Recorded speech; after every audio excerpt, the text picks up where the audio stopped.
Bien. Alors, comme on est encore un petit peu à cheval entre la France et enfin Israël et le reste du monde, entre la paracha de Choukat pour les Israéliens et la paracha de Korah pour les autres, on va, euh, on va revenir sur le sujet on va dire le sujet principal de la paracha de Korah, à savoir tout le inyan, hein, toute la problématique de la discorde, de la marloquette. Donc en fait, moi ce que je voudrais, c'est qu'on revienne un petit peu sur ce qu'on a vu la semaine dernière. On a parlé la semaine dernière de la gravité qu'il y avait dans la marloquette, dans la dispute, dans la discorde.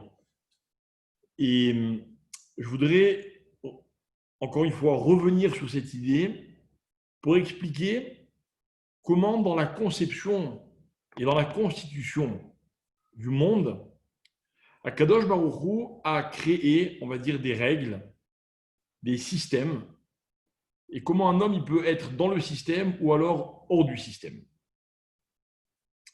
On va se rendre compte, par exemple, que dans la paracha de Korah, évidemment, le leader, celui qui est à l'origine de tout, c'est ce personnage qui s'appelle Korah, mais Korah n'est pas tout seul.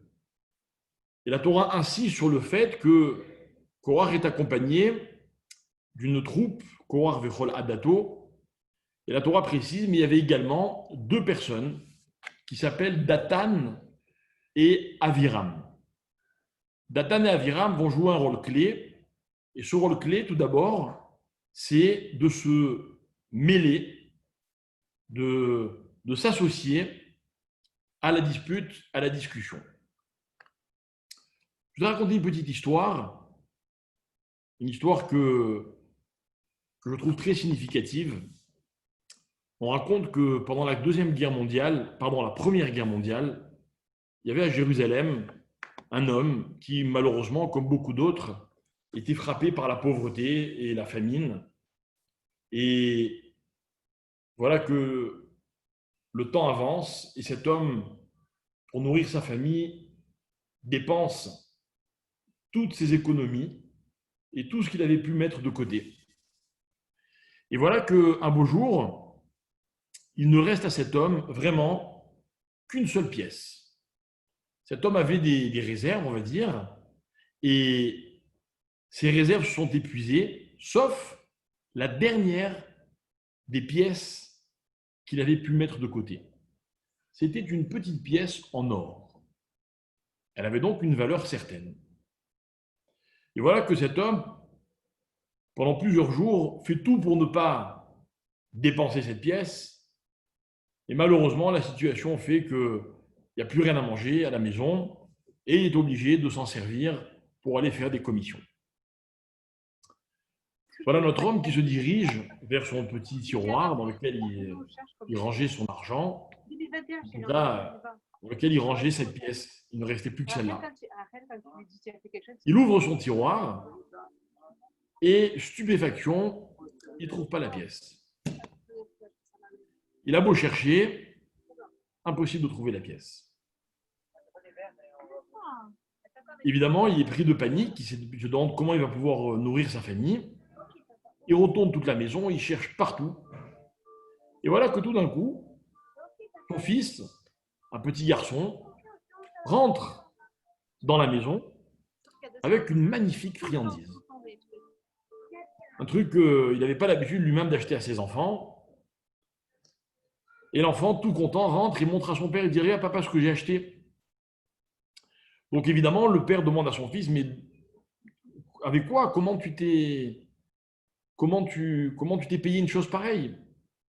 Et l'enfant, évidemment, se met à pleurer, il avoue son crime, et il dit: ben, j'ai trouvé la pièce qu'il y avait dans ton tiroir, et avec cette pièce, je suis allé acheter à la Macolette, chez l'épicier, cette friandise.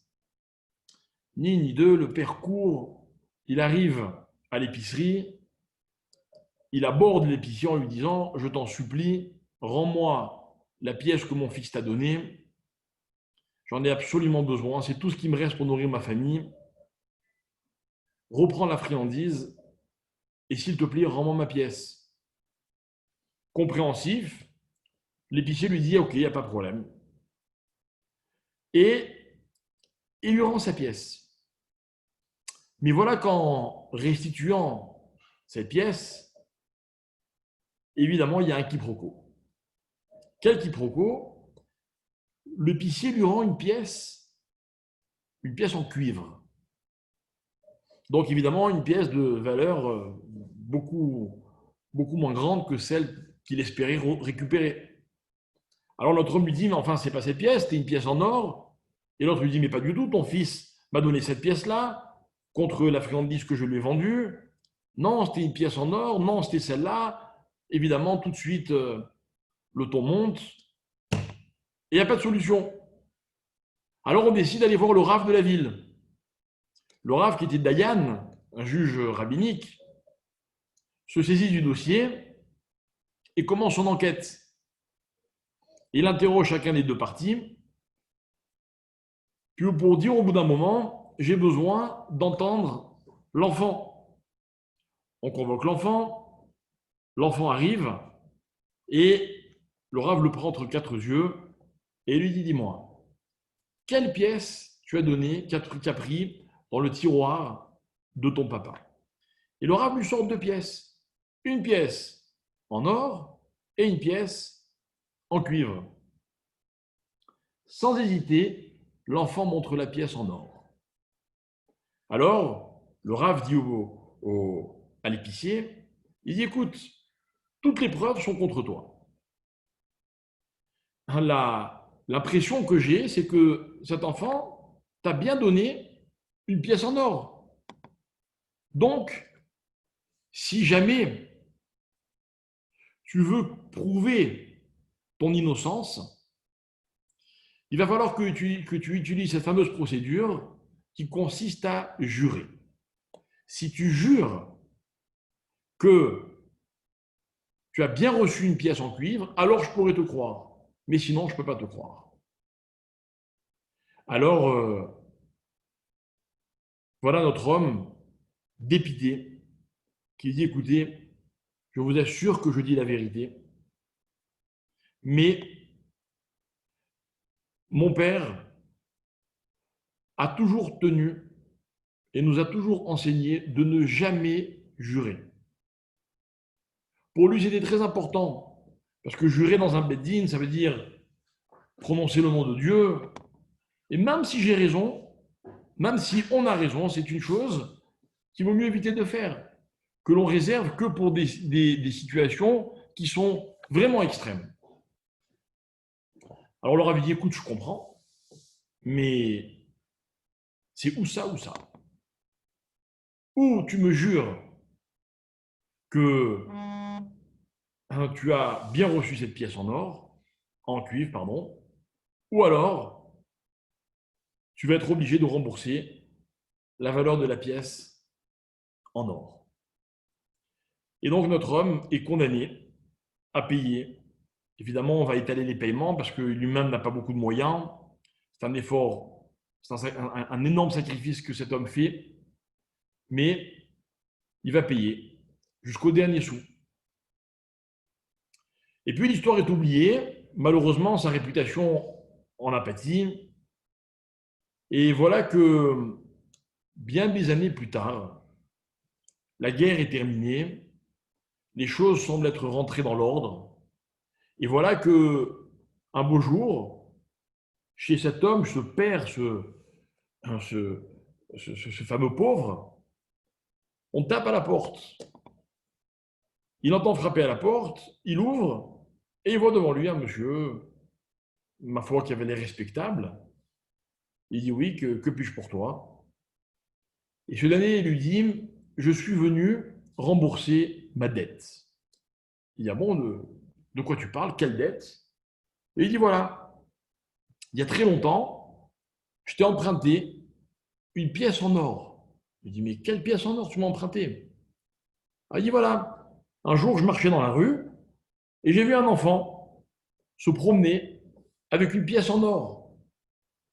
J'ai demandé à cet enfant, mais que fais-tu avec cette pièce? Et il m'a dit, eh bien, je vais m'acheter un bonbon. Alors moi, je me suis dit, un enfant qui va s'acheter un bonbon avec une pièce d'une aussi grande valeur doit sûrement être le fils d'un homme très riche. Et je lui ai dit, tu sais, tu n'as pas besoin d'une pièce comme celle-là pour t'acheter un bonbon. Échange-moi ta pièce contre une autre. Et l'enfant n'y a pas vu d'inconvénient. Lui, ce qu'il voulait, c'était son bonbon. Et moi, j'ai dit à cet enfant, qui est ton papa? Dis-lui que dès que je peux, je lui rembourserai sa pièce en or. Et voilà, je viens te rembourser ce que je te dois. Alors évidemment, l'histoire est triste et la vérité a enfin éclaté.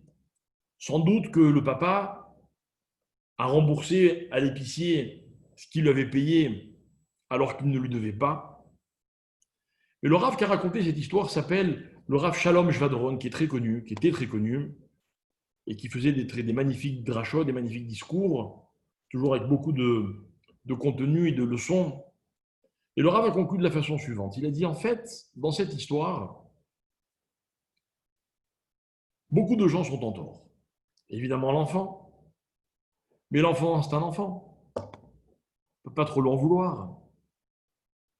Évidemment que celui qui a, entre guillemets, emprunté cette pièce est en tort, mais il pensait emprunter cet argent à quelqu'un qui était riche. C'était tellement rare à l'époque. Et puis, le papa est en tort. Le papa est en tort parce que il n'avait pas accusé sans savoir, alors que l'autre lui disait la vérité. Et puis le rabbin est en tort parce qu'il a condamné cet épicier à tort. Et puis l'épicier est en tort parce qu'il n'avait pas à vendre un bonbon en temps de tellement difficile à un enfant sur le consentement de ses parents.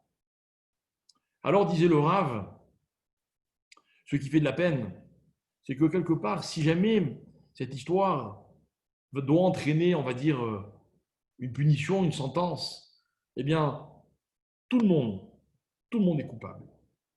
Et vous savez, qu'est-ce qu'on apprend comme leçon, disait le Rav? On apprend de là que quand dans la vie, on se mêle d'un différend, on se mêle d'une dispute, on est toujours en tort. On est toujours responsable.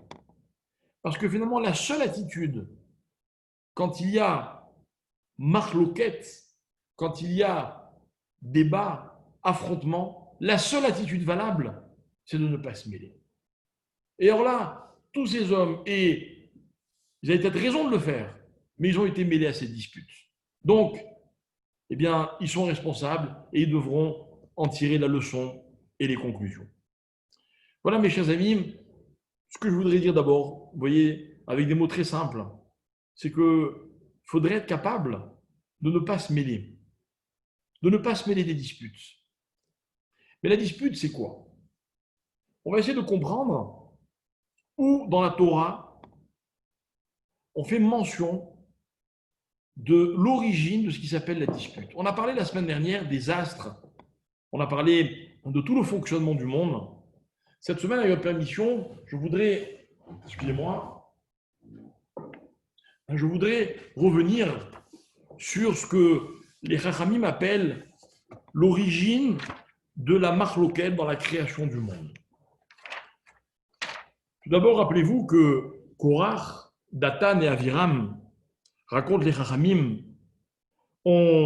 c'est rapporté notamment dans Rashi, sont allés voir Moshe Rabbeinu en lui posant une question. Ils ont dit, Moshe, si jamais on a une maison, une chambre, qui est remplie de livres de Torah, a-t-on besoin, à l'entrée de cette chambre, à la porte de cette chambre, de rajouter une mezouza? Une mezouza, ma foi, c'est un parchemin dans lequel il y a un texte. Un texte qui figure, vous voyez derrière moi, il y a des livres. Bien, pratiquement dans chacun de ces livres, on peut trouver le texte de la mezouza. Donc imaginez une maison remplie de livres.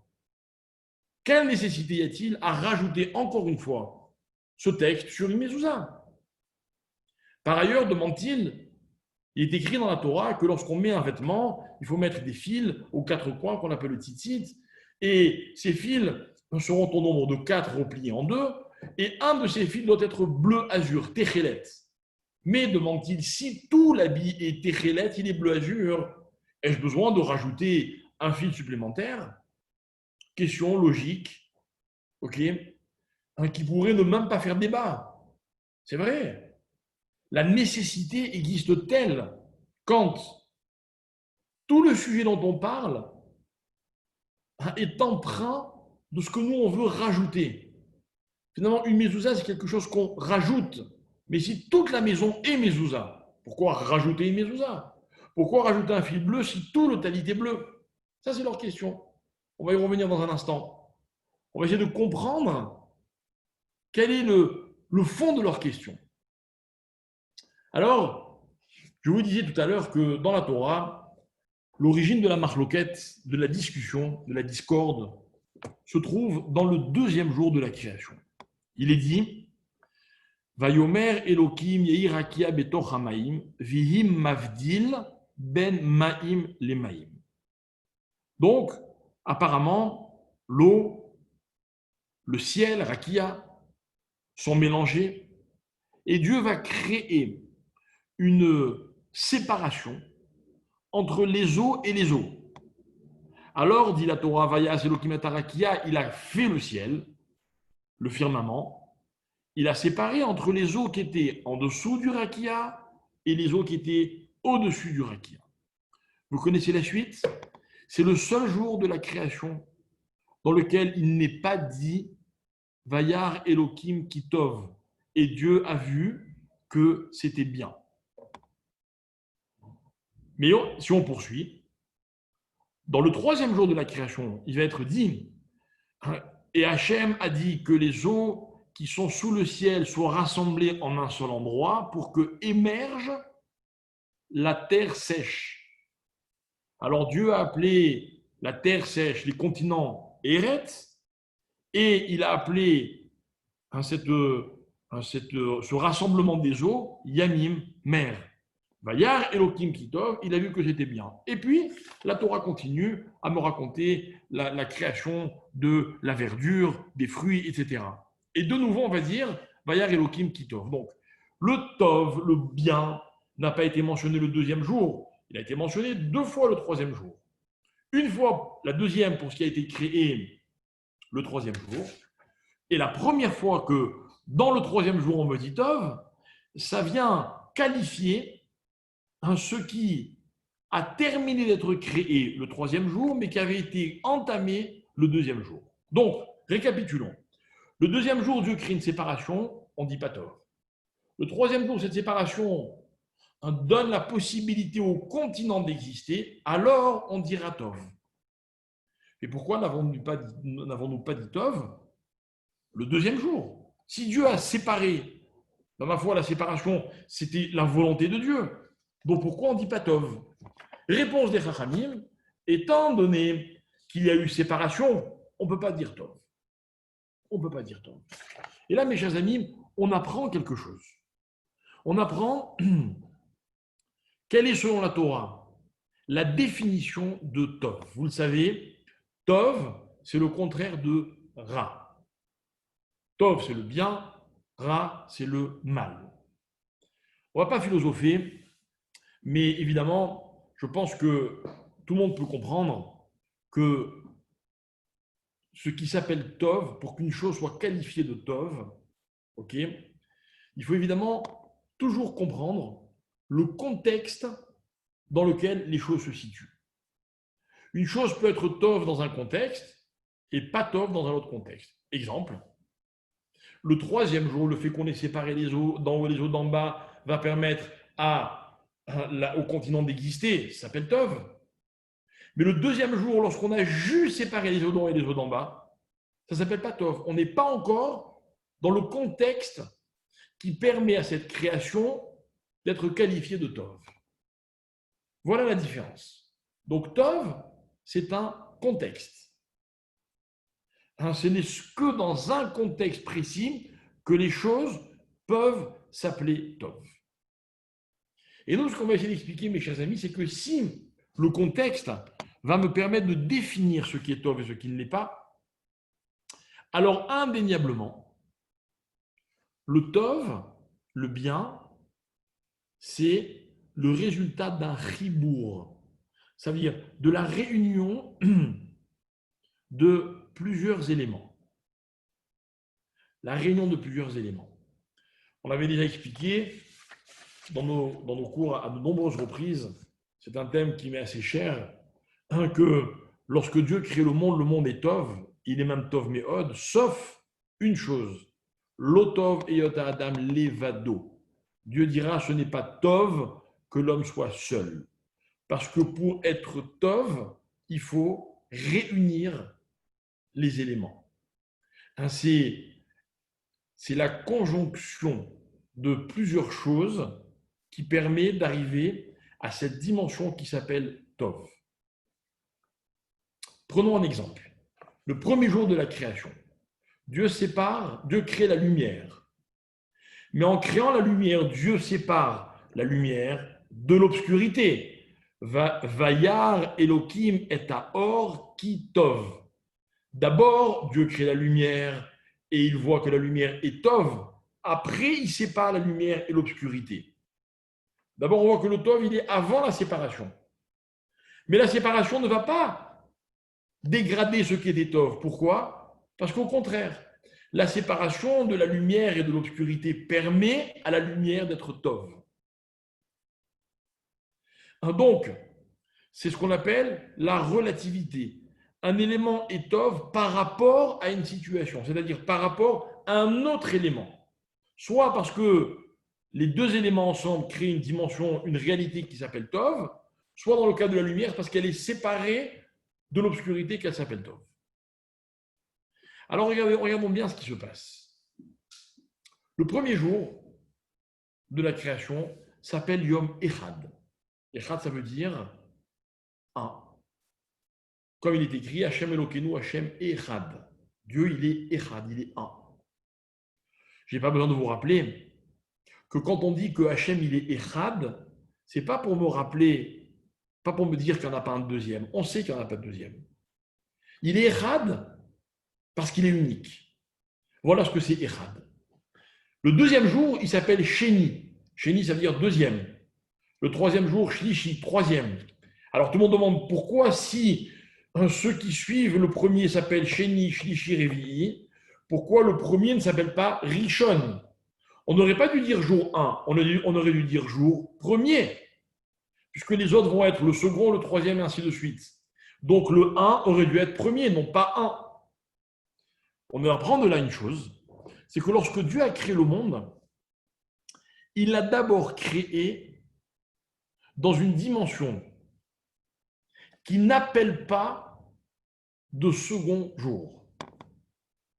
Il a créé Echad, une entité qui est ce qu'elle est, sans avoir besoin d'un autre élément. Revenons à Dieu, Dieu lui-même. Dieu est ce qu'il est, mais sans élément de comparaison. Akadosh Baruch Hu, mes chers amis, il n'est pas mieux qu'eux. Non, il est Akadosh Baruch Hu. Si quelqu'un croit qu'Hachem, il est ce qu'il est parce qu'il est mieux qu'eux, ben, quelque part, il n'a pas compris qui était Dieu. Dieu, il n'est pas mieux. Dieu, il n'est pas comparable. Dieu, il est Echad. Voilà comment le premier jour a été créé. Et puis, sont venus ceux d'après. Donc finalement, le deuxième jour, il a un peu un sale rôle. Pourquoi? Parce que c'est le premier qui va se différencier de ce qui existe en devenant un autre jour. Une fois qu'il y a le deuxième, le troisième nous dérange moins. Mais voilà ce qu'est le deuxième.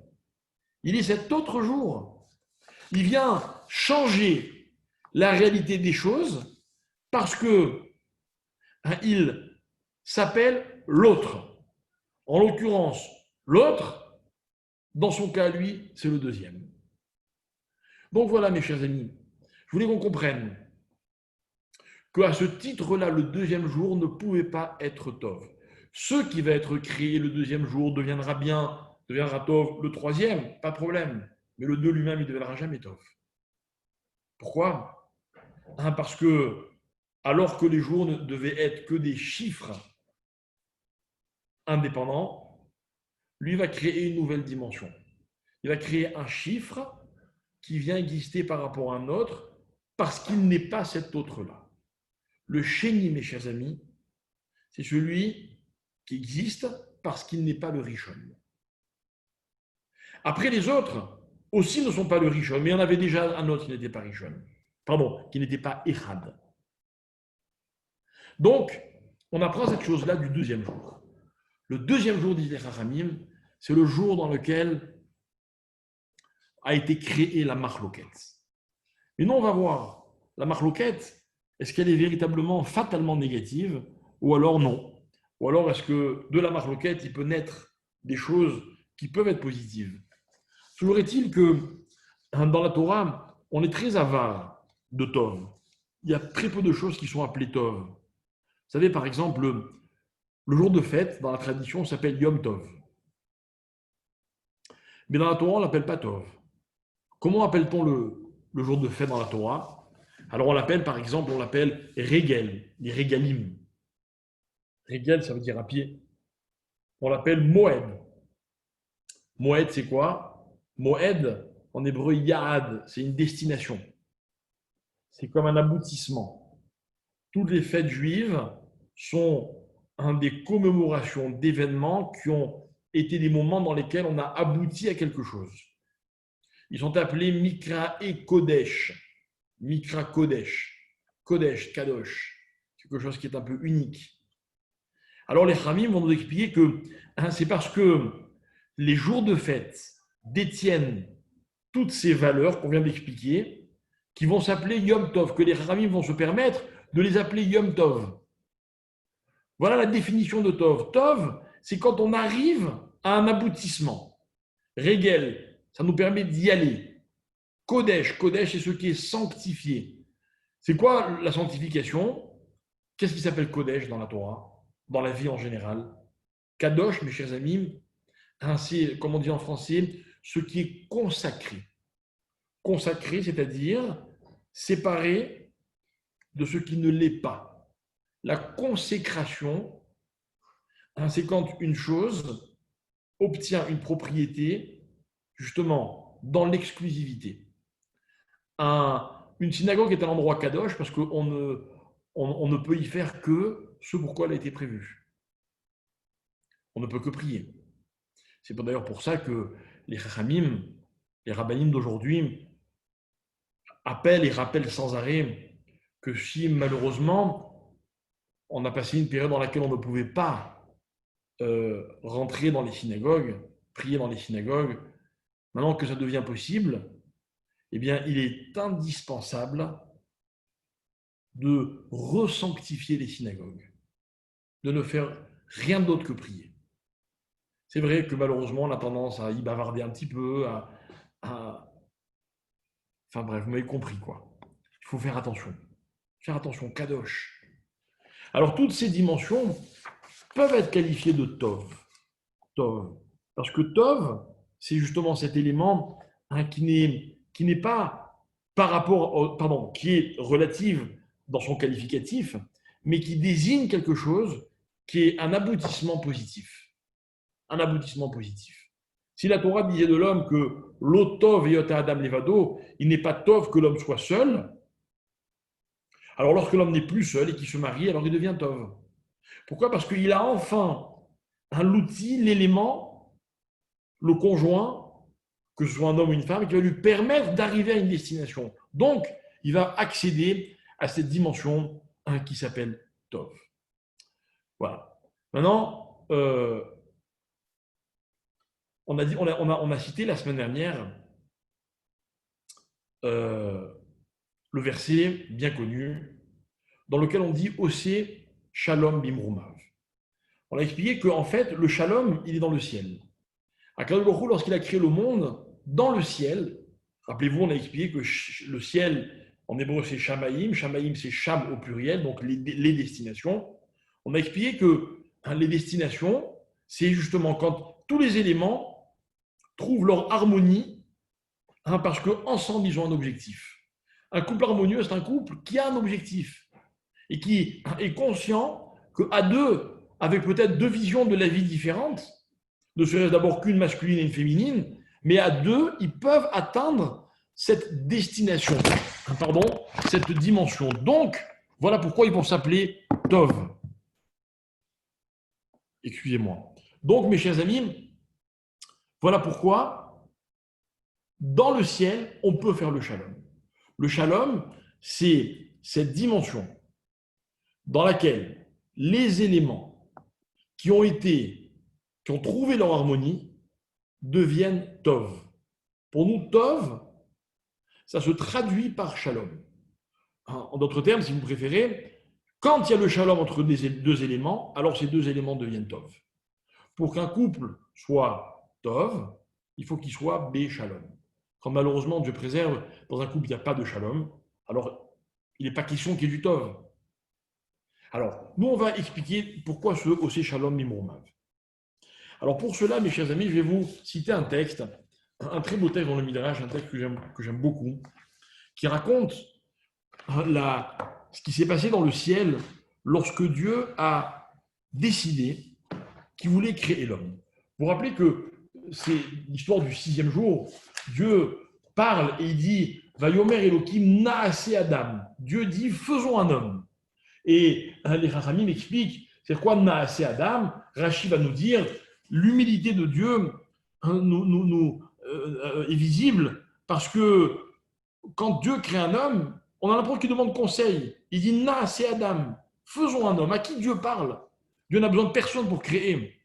Alors le Midrash raconte, on est dans le Midrash Rabbah sur Bereshit, Amar Rabbi Simon, Besha'a sheba kadosh livro et Adam Arishon, Naasu malaché Asharet, kitin lechaburot chaburot. Je vous raconte l'histoire. Dieu annonce à tous les anges qui sont dans le ciel, et il leur dit je vais créer l'homme. Tout de suite, dit le Midrash, tous les anges se réunissent. Et il y a dans le ciel un extraordinaire débat. Écoutez bien, Naasu, kitin, chaburot, chaburot. Je ne sais pas si vous êtes un peu hébraïsant. C'est des petits groupes. Vous voyez, il y a eu un vrai débat. Les anges parlaient entre eux. Qu'est-ce que tu en penses? Il faut faire l'homme, il ne faut pas faire l'homme. Un débat immense. Et voilà que le Midrash raconte Mehem Omrim Iba'a Libara ou même Omrim Ibara. Certains disaient il ne faut surtout pas que l'homme soit créé. Et l'autre disait si, il faudrait que l'homme soit créé. Alors regardez, on va nous citer 4 anges, en fait, qui sont les anges de certaines valeurs que nous connaissons. Le premier ange s'appelle Chesed, l'ange de la générosité. Il va dire quoi d'après vous, lui? Il va dire qu'il faut créer l'homme ou qu'il ne faut pas le créer? Tenez-vous bien. Chesed Omer, Ibara. Il faut créer l'homme. Pourquoi? Sheu Gomel Chassadim. Parce que mes chers amis, l'homme aime faire du bien. L'homme est un être généreux. Il aime partager. Il aime partager. Vous savez pourquoi l'homme aime partager? Parce que l'homme aime aimer. L'homme a envie d'aimer. Or, nous apprend le Rav Dessler dans son livre Le Mirtav Meliaoum. Il dit, vous savez comment on fait pour aimer dans la vie? Il faut donner. Dans la vie, plus on donne à quelqu'un et plus on l'aime. Quand le commun des mortels s'imagine que l'on donne à ceux que l'on aime, lui nous explique que l'on aime ceux auxquels on donne. Donc l'ange du Chesed dit, mais oui, ça correspond tout à fait à ce que j'incarne, le projet qui s'appelle Adam. Par contre, le Hémet, l'ange de la vérité, qu'est-ce qu'il dit lui? Il dit, voilà, surtout pas. Pourquoi? Chez Kulo Shkarim, pardon, l'homme est un menteur. Tout l'homme n'est que mensonge. Et oui, vous savez qui c'est l'homme? L'homme, c'est cet être qui se fie aux apparences, qui se représente à travers des apparences. L'homme, c'est celui qui croit que quand on a vu ceci ou cela de lui, alors on va penser qu'il est ceci ou cela. Et il va même finir par y croire lui-même. Il va s'attacher à des valeurs parce qu'elles lui conviennent. Il va dire ce qui peut l'arranger. Il va être la vérité que lui aura définie, celle qui l'intéresse. Donc l'homme est un menteur. Enfin, il n'est pas Émet. Ensuite vient l'ange de Tzedek. Tzedek, c'est la Tzedaka. Tzedaka, ce n'est pas le Chesed. Tzedaka, c'est autre chose. Ou alors c'est la justice, comme vous voulez. Dans les deux cas, cet ange va dire oui, l'homme aime la justice. L'homme aime la justice, c'est vrai. L'homme fondamentalement aime ce qui est juste. L'homme, dans son parcours, qui est sa vie, va faire en sorte de rallier la justice. Avec des fois succès, des fois il ne va pas y arriver. Mais au fond de lui, l'homme aime la justice. L'homme est un amoureux de justice. Et enfin va venir la paix, le shalom. Alors le shalom, d'après vous, il va dire quoi, Dieu? On crée l'homme ou on ne crée pas l'homme? Alors je ne vais pas vous laisser dans le suspense. Le shalom dit Alibara découlé ktata. Il ne faut surtout pas qu'il soit créé parce que l'homme n'est que dispute, affrontement, divergence. C'est tout l'homme. Il suffit que je vous dise quelque chose pour que vous cherchiez à savoir si vous pouvez me contredire. C'est vrai, il ne faudrait quand même pas que j'ai raison si vous ne pensez pas comme moi. Si ce que je vous dis ne va pas dans le sens de ce qui vous convient. Je ne parle pas de vous, en général. Quand je discute avec quelqu'un, vous remarquerez une chose, c'est que la plupart du temps, quand deux hommes s'opposent dans un débat d'idées, ils oublient de réfléchir et de définir chacun si l'autre a raison. Trop occupés que sont les hommes à justifier ce que eux pensent. Donc on vit dans le conflit, on vit dans le débat. Koulouktata. Les hommes vivent en permanence dans le souci de savoir si leur statut, leur place, leur dignité, leurs droits vont être respectés. Mais c'est une question que l'homme se pose en permanence. Donc, l'homme est dans l'affrontement. Pourquoi? Parce que, étant donné que ses semblables réfléchissent et agissent de la même manière, on ne va jamais s'en sortir. Donc l'homme est koulouktata, dit le texte. Triste constat. Mais en tout cas, on se rend compte que les anges ne se sont pas mis d'accord. Et la Torah nous raconte Ma'asa kadosh baruch hu natal emet veishlicho la'aretz. Donc le Dieu Hachem retient ces quatre avis, deux qui lui disent de créer l'homme, et sur les deux qui lui disent de ne pas créer l'homme, Dieu va neutraliser le émet. Il va littéralement, je reprends l'expression, il va le jeter à terre. Natal émet veishlicho la'aretz. Il le jette, le émet, la vérité sur terre. Et la vérité va tenter de survivre sur terre. Oui, c'est vrai, mes chers amis. La vérité, c'est une notion que tout le monde caresse, que tout le monde idéalise, à laquelle les hommes rêvent de s'identifier, mais ils ont beaucoup de mal.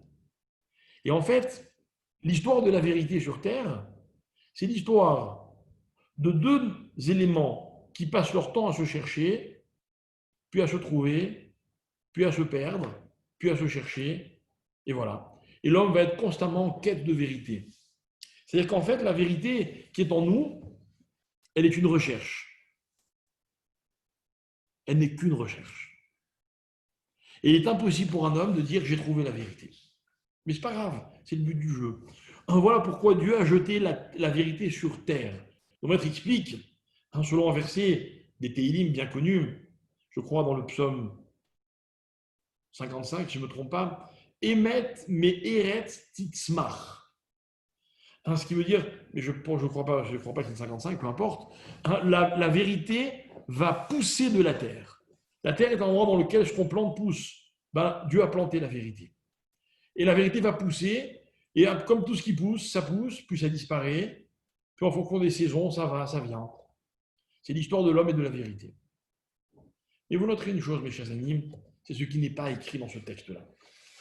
Le texte, ne nous raconte pas ce que Dieu fait du shalom. La vérité avait dit qu'elle ne voulait pas qu'on crée l'homme, elle a été jetée sur terre, elle va pousser. Le shalom avait dit qu'il ne fallait pas que l'homme soit créé, et on ne nous dit pas. On ne nous dit pas qu'en est-il du shalom. Et vous savez quelle est la réponse? Et nos maîtres vont avoir cette explication terrible, et je dis bien terrible, notamment à travers le Maharal. Le Maharal va nous dire la chose suivante. Il va nous dire comme ça, en fait, pourquoi est-ce que le chesed et le tzedek, la générosité et la justice voulaient que l'homme soit créé?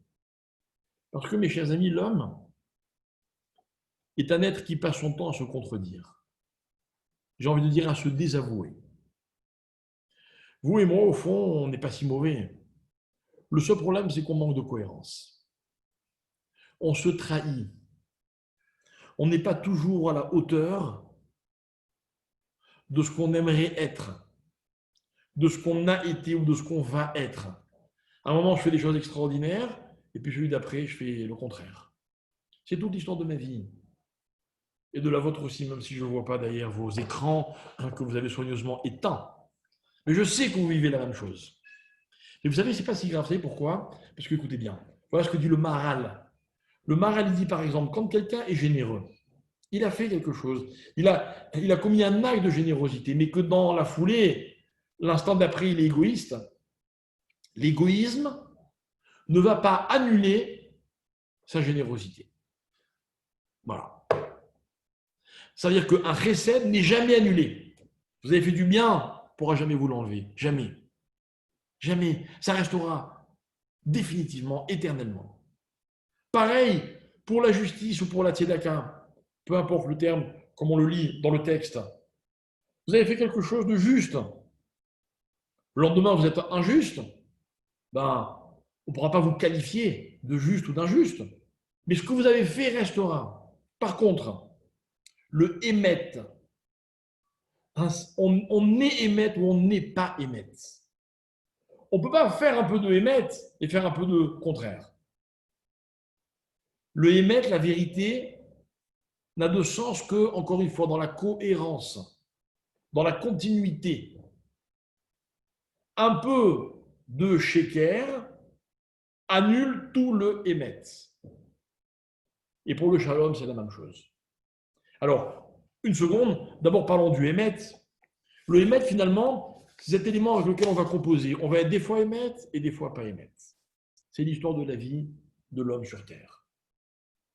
Et mes chers amis, avouons-le nous, chaque fois qu'on aura réussi à être ou à approcher un petit peu la vérité, on en aura une très grande satisfaction. Même si on sait pertinemment que ça risque de ne pas durer. Pas grave. Mais ça, c'est parce que le émet a été jeté, a été planté dans la terre. Mais le shalom, c'est autre chose. Le shalom, mes chers amis, vous pouvez bâtir un shalom pendant des années. On peut faire tous les efforts possibles, imaginables pour que ce shalom existe. À la seconde où on va à contresens de ce shalom, tout ce qui a été bâti disparaît. Ça n'existe plus.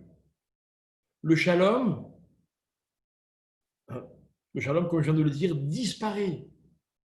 Il n'y a plus de shalom. On a connu des couples qui ont vécu des histoires magnifiques, des histoires vraies. Et malheureusement, on a vu ces histoires s'interrompre, définitivement. C'est possible. On a vu des amitiés qui ont uni des personnes dans des conditions incroyables, et puis un jour, elles disparaissent. Le jour où vous avez l'impression que quelqu'un vous trahit, c'est fini. La frustration, ce n'est pas seulement de perdre un ami, c'est le sentiment que tout ce qu'il y avait avant n'existe plus. Ça veut dire, mes chers amis, écoutez bien, que le drame du shalom, c'est que l'homme, il ne vit pas dans une dimension de shalom. Pourquoi? Parce que l'homme n'est jamais infaillible et on ne saura finalement s'il a été shalom qu'à la fin de sa vie.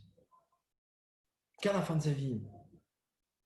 C'est-à-dire qu'un shalom qui n'est pas shalom jusqu'à la fin n'est pas shalom. Donc le shalom ne fait pas partie de la vie. Il n'y a qu'après, quand la vie se termine, qu'on peut savoir, ah oui, entre moi et telle personne, il y avait vraiment un shalom. Tant que ce n'est pas fini, ce n'est pas shalom. Vous voulez une preuve? J'en ai 3 pour vous. Première preuve, écoutez bien,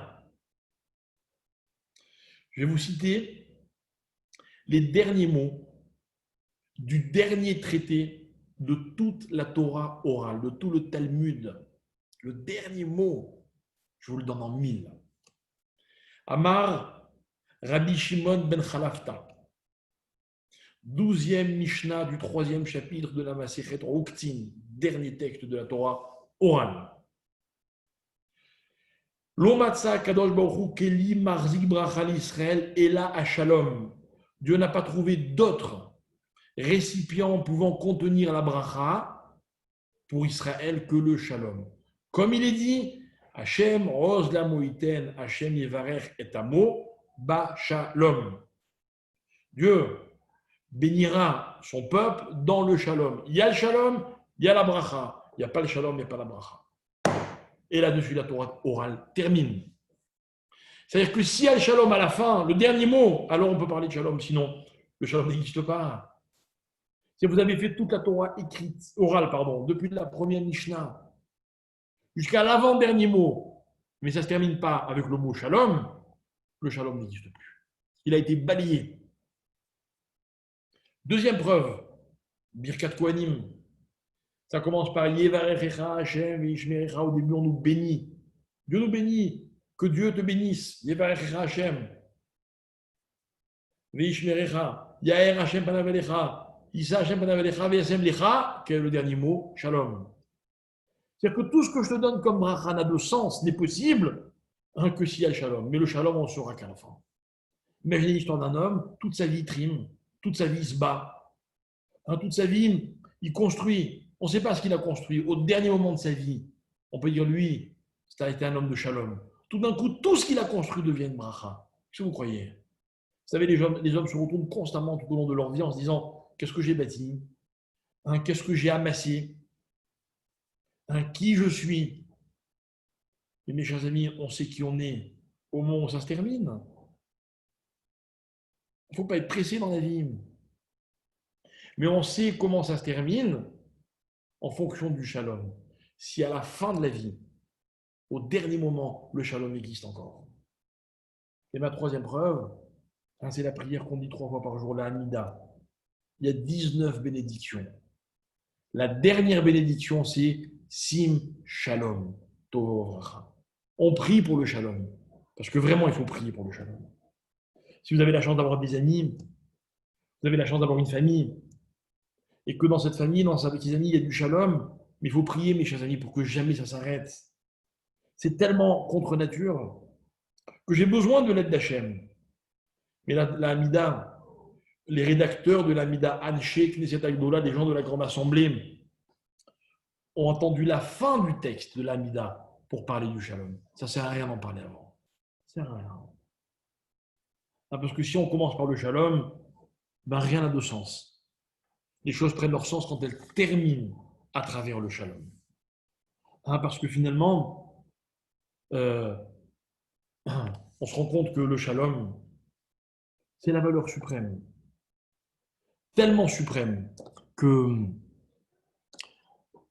je cite le Maharal, l'homme et le shalom sont dans 2 dimensions différentes. Mais ce n'est pas sans espoir.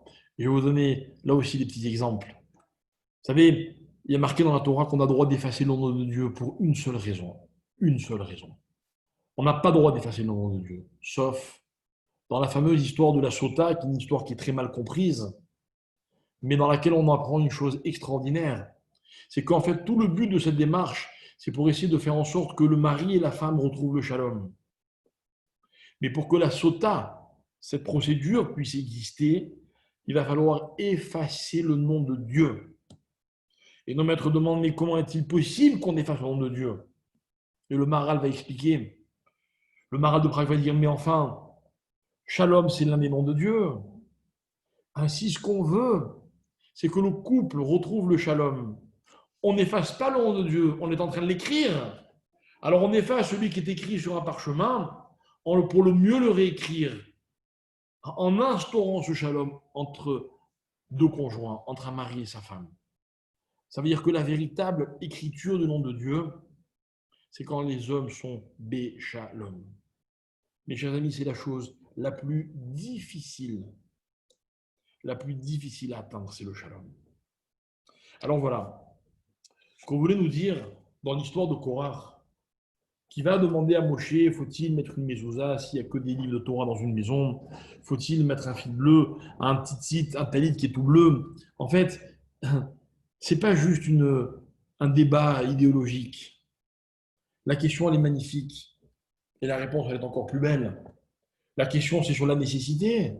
Ai-je besoin d'une mezouza s'il y a des livres de Torah? C'est quoi la réponse? Oui. Même si votre maison n'est remplie que de livres de Torah, il faudra mettre la mezouza. Hein. Vous savez pourquoi? Parce que la mezouza, c'est la porte. La porte, mes chers amis, c'est un accès. C'est le début de quelque chose. Le début d'une chose, c'est quand je me donne toutes les chances d'arriver là où je veux arriver. Voilà, mes chers amis, votre maison, je suis sûr que quand vous êtes très bien. OK? Mais vous ne pouvez pas passer votre vie entièrement dans votre maison. On a passé une période de confinement, c'est difficile le confinement. On a besoin de sortir, on a besoin des autres. On a besoin d'être en contact avec l'extérieur. Mais ce n'est pas seulement parce qu'on a besoin de l'extérieur, c'est parce que disent nos Chachamim, voilà la mitzvah de la Torah, on a besoin de rentrer chez nous. On a besoin d'une maison, pour que ce soit une maison, il faut qu'elle ait une porte. C'est-à-dire un passage qui me permet de passer de l'extérieur vers l'intérieur. Et la réponse de Moshe Rabbeinu, ce sera de dire, mais le but, ce n'est pas seulement qu'il y ait des livres de Torah dans la maison, non. C'est que tu rentres dans ta maison par une porte dans laquelle il y a une mezouza. C'est-à-dire que dans la vie des choses, dans la plupart des cas, elles sont et c'est tout à fait notre cours, ce que nous essayons d'expliquer la semaine dernière, les choses sont un parcours. Et dans la vie, le parcours, il a besoin d'être jalonné. J'ai besoin de savoir vers quoi je vais. Et les jalons, ce sont ceux auxquels je m'associe. Exemple, Dieu sépare les eaux d'en haut et les eaux d'en bas. Catastrophe. Séparation. Eh oui. Mais rassurez-vous, le lendemain, on va se rendre compte que cette séparation, elle a permis d'atteindre un objectif qui s'appelle le continent, l'environnement sur lequel l'homme va pouvoir vivre. Au début de la création, l'homme et la femme sont une entité. Catastrophe, Dieu les sépare. Vraiment catastrophe. Il y a des couples pour lesquels la vie est un combat perpétuel. Oui, mais c'est justement parce que c'est un combat, parce qu'il y a séparation, que le shalom devient possible. Ça veut dire qu'en fait, mes chers amis, le shalom, c'est une dimension qui existe grâce à son contraire. Mais le contraire n'est pas une finalité, il est un parcours, un cheminement. Et c'est l'histoire de la vie d'un homme. Je vous rappelle que le tzitzit, ce sont ces fils que l'on trouve aux extrémités du vêtement. Pourquoi aux extrémités? Vous savez, les extrémités, c'est quand c'est le bord du vêtement. Souvent, les extrémités, c'est ces endroits du vêtement qui prennent un peu plus vite la poussière ou la saleté. C'est moins important. Vous préfériez avoir une tache en plein milieu d'un vêtement ou à l'extrémité du vêtement. Ainsi, à l'extrémité est peut-être l'endroit, la partie la moins importante du vêtement. Pourquoi on a mis le tzitzit à l'extrémité du vêtement? Il fallait le mettre au milieu du vêtement. Non. L'extrémité, c'est l'endroit par lequel on arrive au cœur des choses. C'est le parcours. Donc la question de Korach, elle valait ce qu'elle valait, mais la réponse de Moshe est absolument stupéfiante. Moshe vient de nous expliquer que ce qui compte, c'est pas qu'il n'y ait pas de marloquette, c'est que tous les détours mènent au shalom. Lorsque Dieu ne répond pas au shalom, qui dit qu'il ne faut pas créer l'homme, Dieu ne négocie pas. Le émet, oui, parce que l'émet, on va le chercher toute la vie. On va avoir l'impression des fois de s'en rapprocher et des fois de s'en éloigner. Mais le shalom, mes chers amis, même si on a tout le temps l'impression de s'en rapprocher, si tout au bout du parcours on n'est pas dans le shalom, eh bien tout le parcours était une erreur. Hein, voilà ce que je voulais qu'on comprenne. Regardez, on va lire, nous, en Israël, la paracha de Chukat. Chukat, la loi de la vache rousse. Chok, une mitzvah qui nous a été donnée pour ne pas qu'on la comprenne. Quel intérêt! J'ai été tenté aujourd'hui, peut-être qu'on le fera, peut-être la semaine prochaine, un cours sur l'intelligence. Comprendre, est-ce tellement important? J'ai envie de vous dire la chose suivante.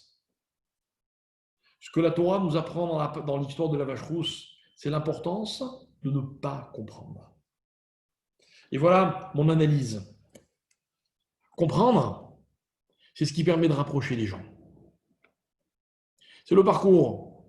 On essaie tous de se comprendre les uns les autres. Mais vous savez ce que c'est l'arrivée, la destination? C'est quand on est capable de ne pas se comprendre. Parce que apprécier, respecter ce que je comprends, c'est bien, mais je n'ai pas de mérite. Moi, je suis admiratif de tous ces juifs qui veulent comprendre la Torah, qui vous posent des questions à une condition, c'est que la compréhension ne soit pas une condition. Parce que si j'apprécie ceux qui veulent comprendre, eh bien, j'admire carrément ceux qui sont capables de ne pas comprendre. Et moi, je vais vous dire ce dont je vous parle, ce n'est pas surhumain. Bon, il y a des gens que j'aime, et je les aime d'autant plus parce que je les comprends. Mais il y a des gens que j'aime tellement que je ne cherche pas à les comprendre. Très tôt, quand j'étais un tout petit garçon, j'ai accepté de ne pas comprendre mes parents. C'est normal, c'était des parents, j'étais un enfant. Plus tard, j'ai accepté d'épouser une femme, tellement différente de l'homme que je suis, parce que c'est une femme. Et puis avec le temps, je me rends compte que ce qui fait l'harmonie d'un couple, c'est pas forcément quand le couple se comprend. Et puis plus tard, on a des enfants. Et les enfants, on les aime sans condition, même quand on ne les comprend pas. Et pourtant, Dieu aussi, si on aimerait les comprendre, nos enfants, ou plutôt si on aimerait qu'ils nous comprennent, on est obligé de mettre ça de côté. Et c'est ça, Shalom. La vache rousse, écoutez bien, le passage le plus fameux, si je peux dire, de l'histoire de la vache rousse, c'est ce texte dans Qoéleth, que va dire le roi Salomon. Le roi Salomon, qui a été l'homme le plus intelligent de l'histoire, va se plaindre en disant Amarti achakema ve'ir meni. Un rabbi, le Shlomo Améler, le roi Salomon, est devenu fou de ne pas comprendre l'histoire de la vache rousse. Il a tout fait pour essayer de la comprendre. Et puis un jour, il va dire elle m'a vaincu. Elle m'a vaincu. Et je crois qu'on peut dire que la grandeur du roi Salomon, c'est le jour où il a admis que cette mitzvah, il ne pourrait jamais la comprendre. Et son nom, roi Salomon, c'est Shlomo, qui vient du mot shalom. Un shalom, pas parce que c'était un grand chacham, un être intelligent, un être qui comprenait tout, mais c'est parce que c'est un homme qui a été capable un jour, malgré tous les efforts qu'il a fait, d'accepter de ne pas comprendre. Vous et moi, mes chers amis, quand des fois, avec toute humilité, quand on est capable, on dit on ne comprend pas, ça ne veut pas dire grand-chose. Imaginez le roi Salomon qui dit je ne comprends pas. Imaginez à quel point il a dû être excité de vouloir comprendre. Et puis après, il a admis. Le shalom, c'est aussi à cette condition. Le shalom, mes chers amis, c'est un parcours. Ou plutôt, c'est un objectif. Un objectif que je nous souhaite de ne jamais atteindre. Parce que l'atteindre, c'est s'exposer à une erreur terrible, celle de croire qu'on l'a obtenu. Alors que finalement, ça fait partie de ces choses, peut-être même que c'est la seule, unique, qu'on ne pourra jamais obtenir. Et c'est ce qui fait toute sa valeur. Alors, à travers ces deux parachutes, je voulais qu'on comprenne que lorsque les Chachamim nous recommandent de nous rapprocher du shalom, vous savez ce qu'ils disent? Ils disent Oev shalom, il faut aimer le shalom, mais ça, je crois que tout le monde en est capable. Et ils rajoutent Rodef shalom. Il faut poursuivre le shalom. Poursuivre le shalom, c'est par exemple accepter de le faire, la paix, même quand ce n'est pas justifié, même quand j'ai raison.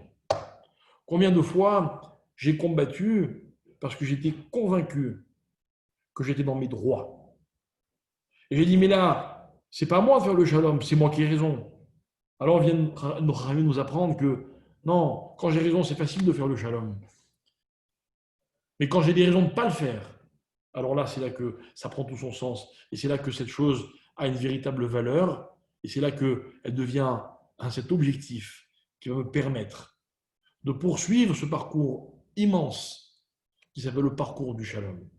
Rappelez-vous comment la création de l'homme, le shalom n'était pas d'accord et que Dieu n'a pas cherché à le convaincre. Et en ne cherchant pas Dieu, en ne cherchant pas à convaincre le shalom, finalement, qu'est-ce qu'il a fait? Il en a fait un objectif pour les hommes.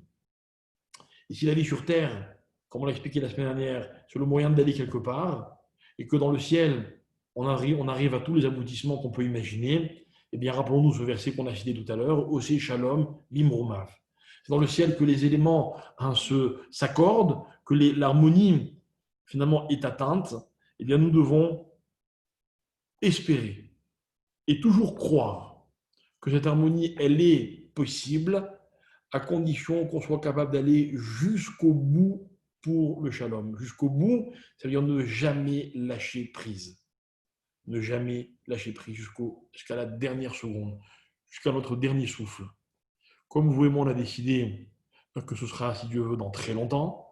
Donc, il nous reste encore pas mal d'efforts à fournir, mais je suis sûr que nous en sommes capables. Et en tout cas, à travers tous ces enseignements, la Torah vient nous aider à faire de cette chose-là la valeur suprême, notre objectif suprême.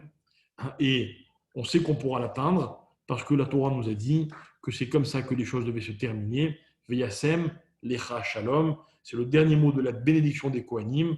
Comme on croit à la première parole, Yevarechecha, on croit à la deuxième, Veyasem, lecha shalom, et si Dieu veut, on y arrivera.